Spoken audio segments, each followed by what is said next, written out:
Tagote, shi are gonse, shi tohono oodom yuostat. Hello, my name is Aria. I am part Chiricahua Apache, and I go to Tohono O'odham Community College to learn the Apache language and more about Apache culture so I can better connect with my heritage. But I attend remotely via Zoom because I live in the Pacific Northwest, very close to Seattle, Washington. And that means I can't come to your school and read to you in person because I'm that far away. But when I saw the flyer about February's Love of Reading Month, I really wanted to participate. And so I'm recording a video for you. This book is called Seya's Song. It's by Hirschi, and it's about a little girl and her grandmother who are from the Pacific Northwest tribe called S'Klallam. And you'll hear a lot of words in this book from the Salish language. So I will turn my camera around and read you the book. Seya's Song by Hirschi, illustrated by Constance R. Burgum. And this was printed by Sasquatch Books in Seattle.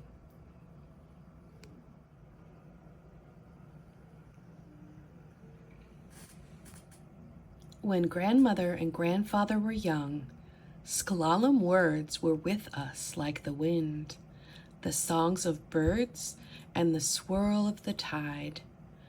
Our voices were the only human sound, gentle and kind, yet strong voices that were one with the seasons of salmon and cedar.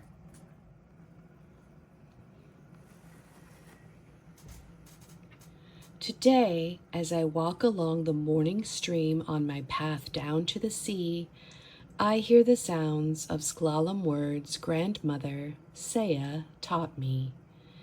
Baby salmon, Quichin, swim along a path all their own. They wiggle up from the stream gravel where they are born in early spring. Then begin a long journey within mossy shadows of fallen logs and towering cedar tsachai trees.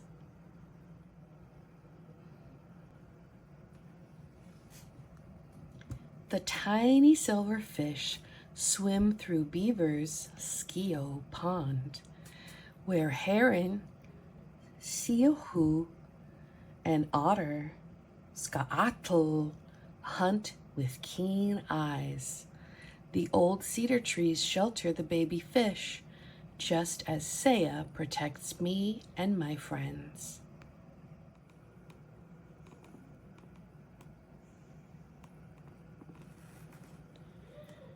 Salmon berries, alelo, ripen in the sun, sushatshts, as summer draws near. The purple flowers blossom like stars, tetosena, along the riverbank. Some of the blossoms drop into the water, swirling downstream where they settle in quiet pools. The baby salmon swim downstream too, into the marshy shallows of the bay. Here is where we gather sweet-smelling grass for baskets, mohoi, to hold our blackberries, kiyanga, soapberries, kwasum, and mussels, tlotsum, too.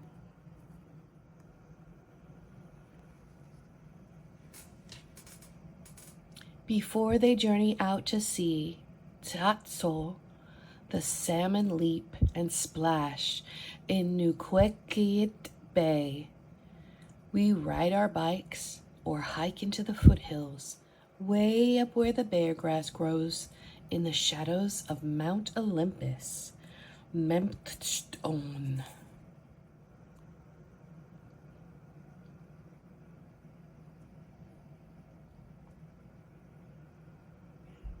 As the sun warms the beach, Coquengo, we hike down to swim in the bay where paddlers ride in our cedar canoes. Soyutl. Seya says a young man, Shchewus, once called the orca whales Klumachin here. They swam together far from shore and back again.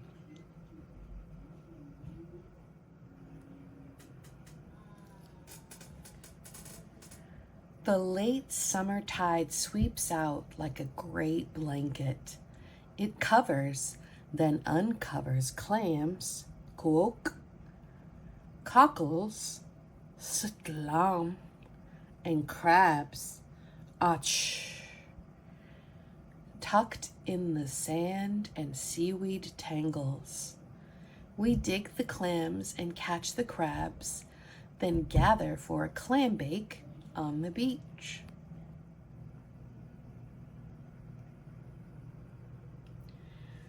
When south wind to Satlansel blows and maple leaves turn golden in the first crisp mornings of fall, my father, Stut, hunts the elk, Smayets.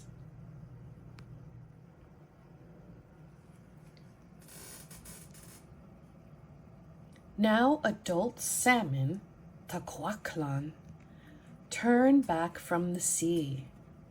They swim toward the streams of their birth, returning to our rivers, whose names seem to sing the salmon home. Hoko, Elwa, Quilcene, Dusiwolops, Dakabus, Skokomish.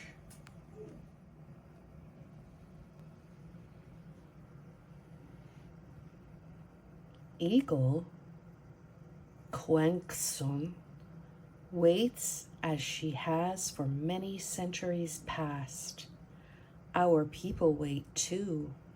We catch the salmon in our nets. Smoked salmon, Oshkosh, will last all winter long.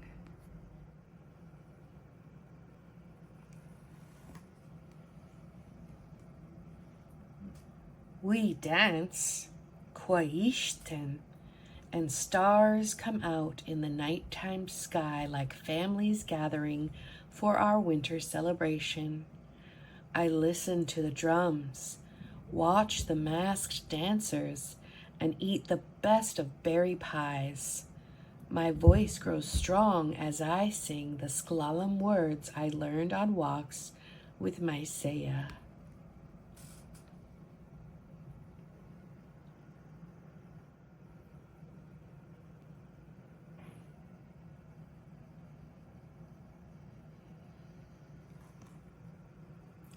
Then I sleep and dream of the seasons past.